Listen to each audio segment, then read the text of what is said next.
हाल ही में इंडिया ने अपना 77वां स्वतंत्रता दिवस मनाया। देश को आज़ाद हुए 76 साल हो गए, लेकिन क्या आप बटुक मियाँ के बारे में जानते हैं? 1915 में जब गांधी जी इंडिया आए और 2 साल पूरे इंडिया को घूमने के बाद 1917 में जब उनको चंपारण में सत्याग्रह के लिए बुलाया गया, तो वहाँ पर जितने भी सत्याग्रही थे, वो बैठ करके रात में एक जगह खाना खाते थे।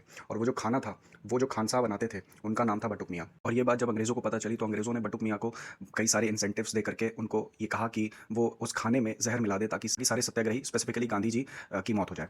जिसके लिए उन्होंने बटुक मियाँ के सारे कर्ज माफ़ कर दिए, उनको नई ज़मीन दी और उनको पेंशन तक देने की बात की थी और उनको उनके बच्चों को नौकरी देने की बात की थी। बट बटुक मियाँ ने सीधे से इसको इनकार कर दिया। हालाँकि बटुक मियाँ की आर्थिक स्थिति भी बहुत अच्छी नहीं थी, फिर भी उन्होंने अपने आत्मसम्मान और अपने हिंदुस्तानित्व के लिए इस चीज़ को नकार दिया। और इसके एवज़ में क्या हुआ कि बटुक मियाँ की सारी संपत्ति ज़ब्त कर ली गई, उनके बच्चों को झूठे केस में फँसाकर जेल में डाल दिया गया, उनके ऊपर मानसिक प्रताड़नाएँ हुई, अंग्रेज़ों ने बहुत परेशान किया और वो इस गरीबी में ही, इस तंगहाली में ही की मौत हो गई।